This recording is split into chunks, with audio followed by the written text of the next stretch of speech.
একটা ব্যাংক খুলতে হবে। 5 টাকা হবে? হলে আলতু ফালতু জিনিস খাবো নি মা।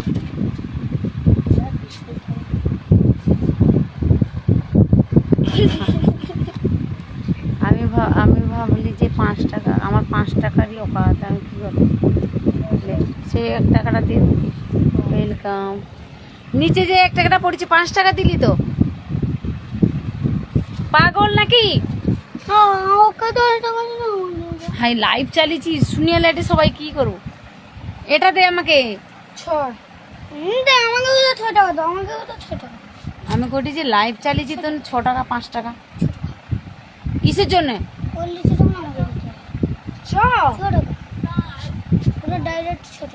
তুই স্কুলে যাওনি, তোর কিসে ডাইরেক্ট 6 টাকা? আমি জলের বোতল নিচু আমার বাসা খুচরা নেই, এদিকে দে।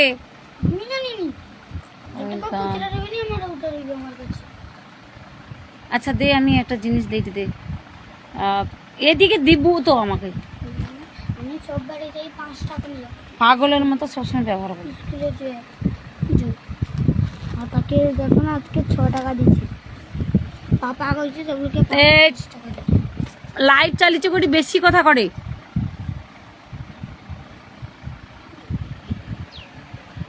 আমার বেশি চিৎকার করবো নি। ওয়েলকাম।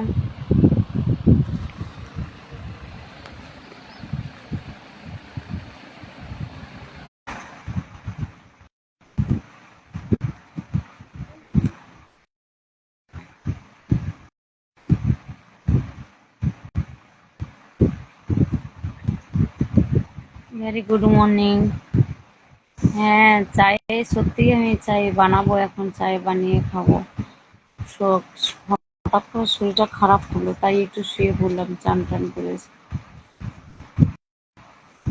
2টা বিস্কুট প্যাকেট লেসি যা, আর ফেরত লেসি যা। হ্যাঁ 10 টাকা নিবে। মামিকে কইবি যে 2টা বিস্কুট প্যাকেট আর 10 টাকা ফেরত।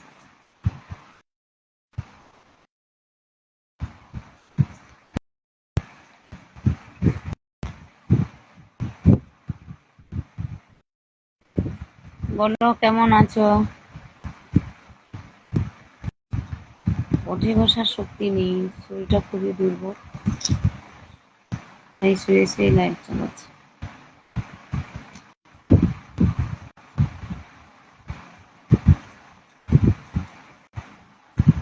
আমি কল তুলছি তো, হচ্ছে না কেন বলো তো, বুঝতে পারছি না আমি।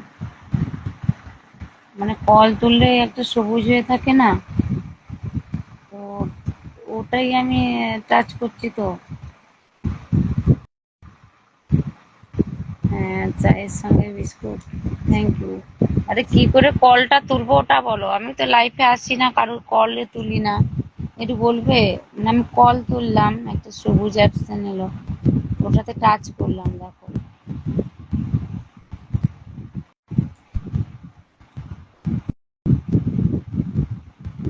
দেখাচ্ছে এখানে, কিন্তু কলে আসতে পারছো না তুমি, ওটাই তো।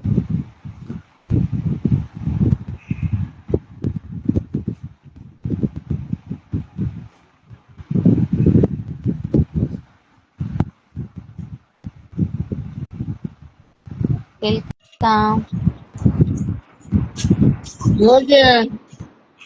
এই যে চলে এসছে। কেমন আছো বলো? ভালো আছি, ভালো আছি। এই যে নাকে ফোড়া হয়ে গেছে, ভালো আছি। নাকে ফোড়া হয়নি, ও, নাকে একটু আঘাত লেগেছিল, ওর থেকে এরকম হয়েছে। আর আমার এই যে ফোড়া, ও, আমার ফোড়া টোড়া হয়নি, আমার একটু আঘাত লেগেছিল, ওখান থেকে এরকম হয়ে গেছে। ডাবের ওয়েলকাম। জল লাগাতে হবে, ডাবের জল।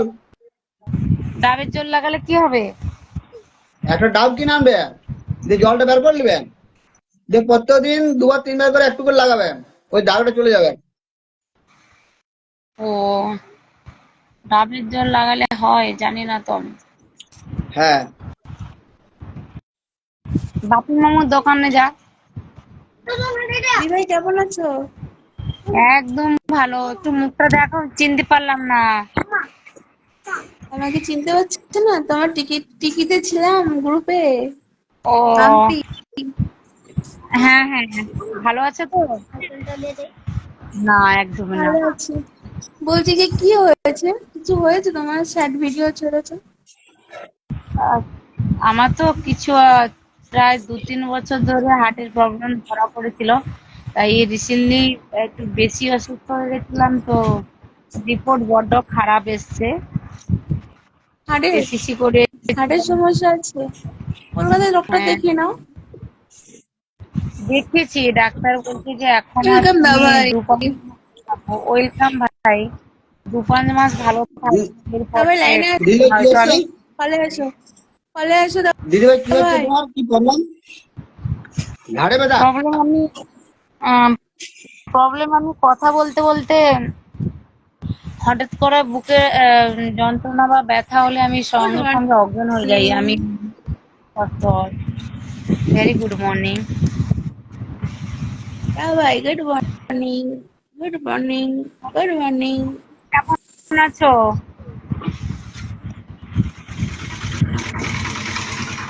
আমাকে মনে হচ্ছে সবাই ভুলে গেছে, তাই না? কেননা আমি যেভাবে এখন অসুস্থ থাকি, ঠিকঠাক করে সাপোর্ট করতে পারি না সবাইকে। আর কেন ভুলে সবাই গেছে? আমার তোমাকে ভুলে গেলে তোমাকে থোড়ি না ফলো করতাম, তোমার ভিডিওতে লাইক করতাম। আমি সবাই মধ্যিখানে পুরো হারিয়ে গেছিলাম। সবাই বলে আমি প্রশান্ত নাকি দাস, সাপোর্ট করি কি করছো গো? না। সাইকেল নিয়ে যায় না বাবা। তো সবাই বলে আমি নাকি সাপোর্ট করি না, সাপোর্ট করি না। তো সত্যি আমি যখন আমি ঠিক মতো বুঝতে পারি না, আমার এত মানে কষ্ট হয়, নিঃশ্বাস নিতে কষ্ট হয়। দেখবি আমি বেশিরভাগ কাঁথের পাশে বসে ঠেক দিয়ে ভিডিও বানাই, বা বেশিরভাগ আমি শুয়ে শুয়ে ভিডিও বানাই। আমি এত কষ্ট হয় আমার, নিজেকে আমি কোনো রকম না, চলে হার্টের যাচ্ছে আমার। সমস্যা হলে তো সে বুঝতেও পারবে না, খেতে পারবে না, শুলেও কষ্ট হবে বেশি, তাই না? আর কোন ডক্টর দেখাচ্ছ হার্টের? আমি দেখাচ্ছি কলকাতায়, মানে এখানে ডাক্তার দেখিয়েছিলাম। তো ওখান থেকে, আরে পয়সাটা তো নিয়ে যা। তো ভালো এখান কার্ডিওলজিস্ট থেকে বললো ডক্টর যে দেখাও। হ্যাঁ বললাম ভালো দেখাচ্ছি। কার্ডিওলজিস্ট ডক্টর দেখাও। এনআরএস কিংবা আরজিকর হসপিটালে দেখাতে পারো, এখানে ও চিকিৎসা প্রচুর উন্নত। হ্যাঁ হ্যাঁ, ঠিক বলেছো। তুমি একবার দেখাচ্ছি। এনআরএস এসে দেখাতে পারো। এনআরএস কিংবা আরজিকর হসপিটালে কোনো অসুবিধা নেই, ভয় পাওয়ার কিছু নেই। সত্যি বলবো তোমার কি, যদি বেঁচে থাকার থাকা। জায়গার হ্যাঁ, তোমার যদি থাকার জায়গার অসুবিধা আছে তাহলে আমাদের বাড়িতে এসো, আমাদের বাড়ি থেকে ডক্টর দেখিয়ে নিও। আমার তো অনেক কলকাতাতেই অনেক বাড়ি। চলে আসো। তোমাকে। না সত্যি না, সব বলতে কি, জিনিসটা ধন্যবাদ দিয়ে সব জিনিসটা ছাপাই হয় না, ঠিক আছে? মানুষের আন্তরিক ভালোবাসা কিছু তো থাকে তার উপরে। তাই তো। হ্যাঁ। কল ভাইটা কল করলো, আমি ধরলাম। তো কলে মানে উঠতে তুমি মানে কেন একটা ভিডিও দিয়েছিলে না, আজ 2 দিন হচ্ছে কোনো কথা হচ্ছে না। হ্যাঁ, কি আছে কপালে জানি না কি, আমি ভাবলাম যে কিছু হলো, এই মাঝে পরে অ্যাক্সিডেন্ট হয়েছে না একটা গাড়িতে। আমি ভাবলাম যে তোমার ফ্যামিলি মেম্বার কি কেউ আছে নাকি গাড়ির ভিতরে। না আমার তো সেটাই না ভয় পেয়ে গেছে। আমি বলি বাবা, যে যেখানে আছে মানে বাবা সবাই ভালো থাক। আমার বাড়ির লোকও এমনি কয়েকদিন হলো কোনো যোগাযোগ নেই। তারপরে যোগাযোগ নেই মানে ও যোগাযোগ করতে চায় না, বুঝেছো? ব্লক করে রেখেছে। আচ্ছা। কল কল করলে কল ধরছে না। আহ, ওয়েলকাম মানে স্বাগত। ব্যাপারটা আলাদা জায়গায় দাঁড়িয়ে আছে। মানে সে যদি কল মানে আমার কল যদি ব্লক করে রাখে, আমি ভাবি যে তাহলে মেয়েরা যদি নিজের স্বামী কল ব্লক করে রাখে, সত্যি মেয়েদের কথা বলতে জীবনটা না চায় না, অদ্ভুত, বলো দিভাই। সত্যি বেঁচে অদ্ভুত। থাকা দুষ্কর, বুঝেছো? মেয়েরা কোনো ভুল করলে না ওটাই তারপর কলে আহ, আসো। এত বড় বড় হেডলাইনে লিখে দেয়, মেয়েরা ভুল করেছে, মেয়েরা পালিয়ে গেছে, মেয়েরা করেছে। ঠিক তো করে, আমি বাড়িতে তো বলবো ঠিক করে। বাড়ির পুরুষ আমি হ্যাঁ সে পুরুষ তো মানুষগুলো ভালো না বলে মেয়েরা পালিয়ে যায়। আমি তো বলবো ঠিক আগে আমি করে। এটা ভাবতাম একদম। না। আগে আমি এটা ভাবতেই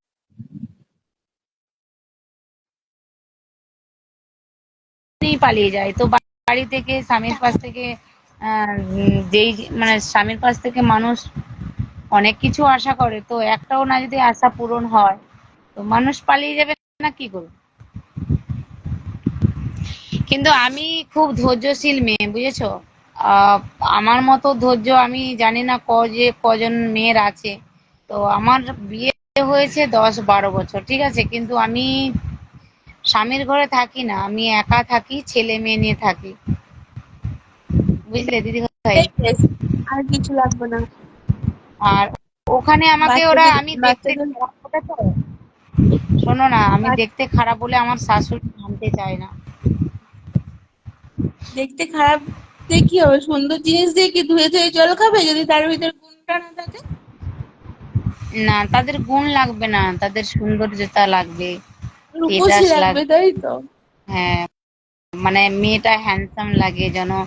আহ, মানে কেমন মেয়ে চাই বলো তো? যখন ছেলেকে আহ, যখন ছেলেকে বিয়ে দিয়েছিল তখন কি চোখে পট্টি পড়েছিল যে মেয়েটা দেখতে না সুন্দর, কি প্যারা, কি কালো, কি ঘ্যাংরো? না, দেখিনি বিয়ে তখন তাকে। বিয়ে তো শ্বশুর মশাই আর ভাসুর পছন্দ করেছিল না, শাশুড়ি তো পছন্দ করেনি, ওনার তো পছন্দই হয়নি আমি।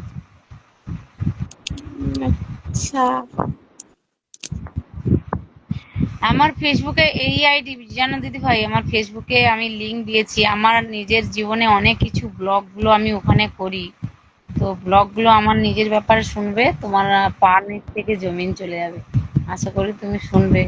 আমাকে একটু শিখিয়ে দিও না ব্লগ ভিডিও কি করে বানাতে হয়, তাহলে আমিও কিছু ব্লগ, ব্লগ ভিডিও করে তুলে ধরবো মানুষের সামনে। ও, আমি তো সত্যিকারের ব্লগ, আমি এমনি ওপেন আমার যে ক্যামেরা, আমি ক্যামেরাতে ব্লগগুলো শুট করি, করে আমি যেমন ভাবে ভিডিও পোস্ট করি তেমন ভাবেই পোস্ট করি এডিট আমি। এডিট করে ছাড়ো, তাই তো? এডিট আমি তো করে কোনো সময় ছাড়ো, এডিট, তাই তো? কোনো সময় এডিট করি, আবার এডিট কোনো সময় করি না। যারা লাইফে আসছে তারা ভাবছে দুজনই শুয়ে শুয়ে গল্প করছে। আচ্ছা।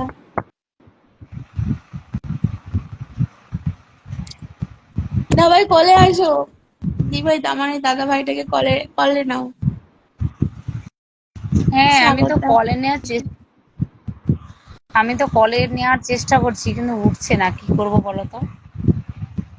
না ভাই, তুমি কলে অ্যাপ্লাই করো না।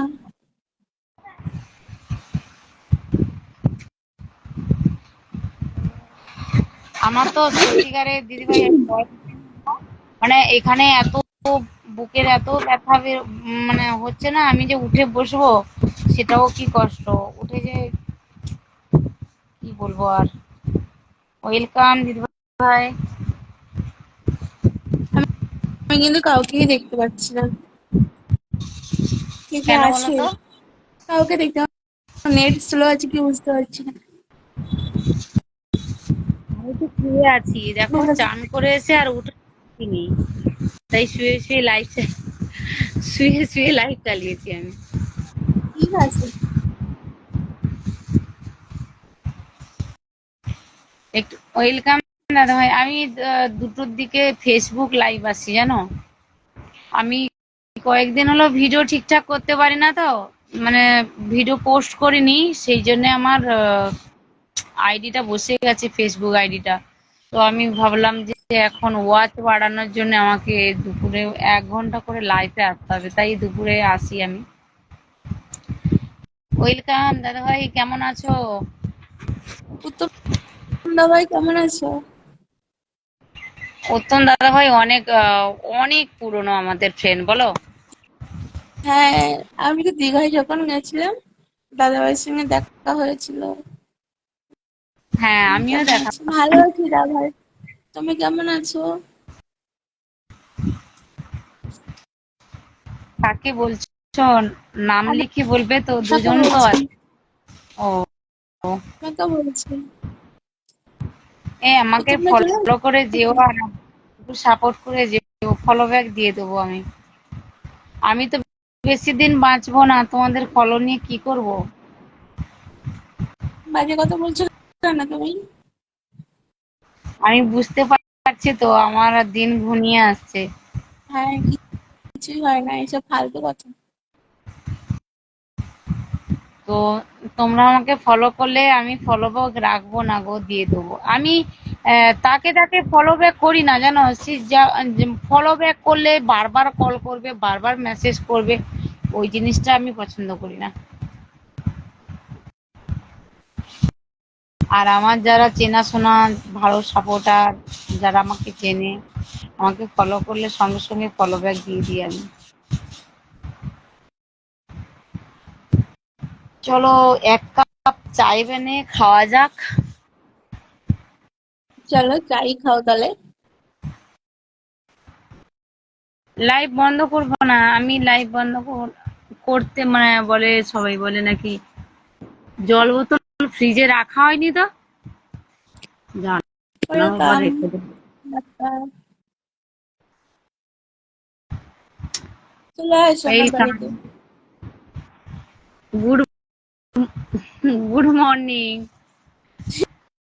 আর যারা যারা আছে এখন সবাই, এখন গুড মর্নিং নেই, এখন দুপুর হয়ে গেছে। রোদ কত বাইরে দেখেছো, প্রচন্ড রোদ। না আমার তো এখানে হচ্ছে। আর তাছাড়া আমি তো একটু আগে উঠলাম, বললাম না শরীরটা খুব খারাপ আমার। উঠলাম, উঠে ওষুধটা খেলাম, ওষুধ খেয়ে ভাবলাম যে ওয়েলকাম একটু দাবাই। হ্যাঁ, তোমার ফ্রেন্ডরা আসছে, আমার ফ্রেন্ডরা যে কোথায় গেছে, তাই তো বলছি। তো যারা যারা আসছো আমাকে বেশি বেশি করে আছি না না। দাও, না আমি এগুলো এতটা ফলো লাইভে আমি করতে পারি। আছি না। ডিউটি আওয়ার্স যখন থাকে তখন তো কথাই বলি না, বোবা হয়ে থাকি। মানে বুঝলাম না। বললাম ডিউটি আওয়ার্সে যখন থাকি তখন বোবা হয়ে থাকি। ও, সেটাই তো। আমি সেই জন্য সবাইকে বলছি যে আমাকে বেশি বেশি করে সবাই সাপোর্ট করো, ফলো টলো করে নাও। মরে গেলে তখন কাকে করবে? আর হ্যাঁ, সাপোর্টও চাই। ফলো ব্যাক করে ফলোয়ার্স বাড়িয়ে নাও না, একটু ফলোয়ার্স বাড়ালে সুস্থ হয়ে যাবে। সুস্থ না হলে একটা মনের মধ্যে থাকবে বেঁচে থাকার আগে অনেক লোকের ভালোবাসা পেয়েছি, তাই না? একদম। ওর আর কি নিয়ে যাব আমি? আর তো কিছুই নেই আমার রান্না কাছে করো না। নিয়ে যাব। তুমি না একটা মেয়ে, কখনো চোখের জল ফেলবে না। চোখের জল ফেলে কারা বলো তো? যারা হচ্ছে কঞ্জুস লোক, তারা চোখের জল ফেলে। চোখের জলটা দিয়ে অনেক কিছু জয় করে নেয়। আমি তো সবসময় ভাবি চোখের জল দেখিয়ে কোনো কিছু পাওয়া যায় না, নিজেকে শক্ত করতে হবে, ঠিক আছে? হাতটাকে মুঠি করো, শক্ত করো আর চলো। কোনো ইমোশন শখ নয়, নিজের মতো ছিলাম, নিজেকে চলার চেষ্টা করো। আর আর অনেক পরের নাটক কথা করি। ছেড়ে দাও, যতই শক্ত পরের কথা থাকুক, ছেড়ে দাও। মন কতক্ষণ আমার সাথ দেবে বলো? মন তো গলেই যায়। বাচ্চা দুটোকে মানুষ করো মানুষের মতন, দেখবো ওরাই তোমাকে দেবে। ওদের দেখে তো এখনো তোরই বেঁচে আছি, আমি চাইলেও মরতে পারছি না। তোমার তো তাও কেউ আছে। আর আমার, তোমার কে কে আছে বোন? বললে না যে। আমার বর আছে, দুটো বেবি আছে। আর আর বাবা মা ভাই বোন সবাই আছে। আমার মরার শুনবে? সংসার। বললাম আমার শুনবে। তুমি তো বলেই দিয়েছো। আমার অনেক বড় জয়েন্ট ফ্যামিলি, প্রচুর বড় ফ্যামিলি আমাদের। তার ভিতরে তার শুধু আমি একজন আছি। তার মধ্যে তোমার তাহলে তুমি কত। আর আমার তো তুমি জানো, আমার পৃথিবীতে কেউ নেই, শুধুই ছেলে মেয়েরা আছে। এই যে তোমাকে সব বললাম আমার অনেক বড় ফ্যামিলি। আমি তোমাকে কিছুক্ষণ আগে কি বললাম? নিজের কমজোরি জায়গা কখনো অন্যকে দেখাতে নেই, সেই ওই কমজোরি জায়গাটাকে আবার আঘাত করবে। হ্যাঁ, সেটা এখন বুঝতে পারছি, আমি আগে বুঝতে পারিনি, বুঝেছো? এখন বুঝতে পারছি মানুষ দুর্বলতার সোশ্যাল মিডিয়ার জায়গাটা। জগৎটাই না একটু অন্যরকম, জানো তো? তুমি সুযোগ দেবে, ওরা সুযোগ পাওয়ার জন্য বসে আছে, সুযোগ নেবে তোমার থেকে। এই সোশ্যাল মিডিয়ার জায়গায় অতটা কাউকে সুযোগ দেওয়াটা ঠিক নয়। বাট হ্যাঁ আমি যেটা হ্যাঁ ঠিক। বুঝছি, আমার মাথায় যেটা ঘোরে আর কি, সবসময় জানবে যে যতটা নিজেকে আমি ঠিক রাখতে চাই না, ততটা কিন্তু কিন্তু ঠিক হ্যাঁ, থাকতে পারি না। একটা জিনিস আমাকে আমার আমার হসপিটাল স্টাফ মানে আমার যত সব বান্ধবী আছে না, তারা সব আমার মায়ের বয়সী, কিন্তু তাদেরকে আমি দিদি বলে ডাকি। তাদের থেকে আমি কিছু জিনিস শিখেছি, যে জীবনে কাউকে কোনো কখনো নিজের কথা বলবি না। দেখবি সে ভালো হয়ে তোর সঙ্গে মিশবে, কদিন পরে ছুঁচ হয়ে বার হয়ে যাবে, ছুঁচ হয়ে ঢুকে ফালতু হয়ে বেরোবে। এরকম মানুষকে কখনো এ করবি না। ঠিক কি বলছো? আমাকে শিখিয়েছে ওনারাই। আমি তোদের কাছে বাচ্চা, ওদের সব সব নাতিপুতি হয়ে গেছে আমার মতন। আমি ওইসব লোকের সাথে মিশি, আমার সমবয়সী আমি কারোর সাথে মিশি না। বয়স্ক লোকদের সঙ্গে আমি বেশি মিশি, যদি কিছু শেখা যায়, কিছু জানা যায়। ওয়েলকাম। সত্যি তো, যে বুঝিয়েছে বা যে বলেছে খুব একটা খারাপ বলেনি। আর আমি জীবনে অনেক চোখের জল ঠকেছি জানো ফেলে না, দিদিভাই। আমাকে বলেছে চোখের জল ফেলে কখনো কোনো জিনিস জেতা যায় না, ফাইট করতে গেলে শক্ত হাতে লড়াই করতে হয়, তবেই তো তুমি সেই ফাইট ক্ষেত্রে জিতবে, তাই না? কেঁদে কাঁদলাম, কাঁদা মানে তো হার মানা তাদের কাছে। আমি কাঁদবো কিসের জন্য? চোখের জল দেখিয়ে কোনো লাভ নেই। দাঁতের উপর দাঁত দিয়ে চাপো, যুদ্ধ করো, ফাইট করো। তুমি না মেয়ে, তোমাকে ফাইট করতে হবে। মেয়েরা প্রতিনিয়ত ফাইট করে, তাই ফাইট করেই বাঁচতে হয় মেয়েদেরকে। সত্যি বলে কি, যে আর আমার বুকে জোর নেই বুঝেছো ফাইট করার জন্য। মনের জোর, বুকে গায়ে জোর লাগে না, মনটাকে ঠিক করো, দেখবি সব ঠিক হয়ে যাবে। কে কি বললো না বললে একদম কানে করবে না। আই ডোন্ট কেয়ার, একদম পুরো মাথা থেকে বাইর করে দাও। কি বললো আমার, আমাকে কে কি বললো আমার তাতে কিছু যায় আসে না, বাট আমার কিছু হলে তারা তো আমার পাশে নেই, আছে কি? তাই পিছনে কি ফেলে এসছে অতীতটাকে ভেবে লাভ নেই, বর্তমানকে ভাবার চেষ্টা করো। কি হতে চলেছে, কি হবে, আগামী দিন কি করতে চাইছো, এইসবগুলো ভাবো। পরের কথা ছাড়ো। সে তোমার যোগ্য নয়, সে তোমাকে ব্লক করে রেখেছে, থাক, অসুবিধা কি আছে? সে হয়তো তোমার যোগ্য নয়, ওই জন্য তোমার থেকে সে ছেড়ে চলে গেছে। আমি এটা ভাবি, আর কিছু না। সে আমার যোগ্য ছিল না, ওই জন্য সে আমার থেকে চলে গেছে। কি আমার আমার থেকে হয়তো এমন কিছু তাকে ভগবান এ করেনি, ওই জন্য অন্য কোনো মেয়েকে করেছে। এই সব গুলো মাইন্ডে নিই না।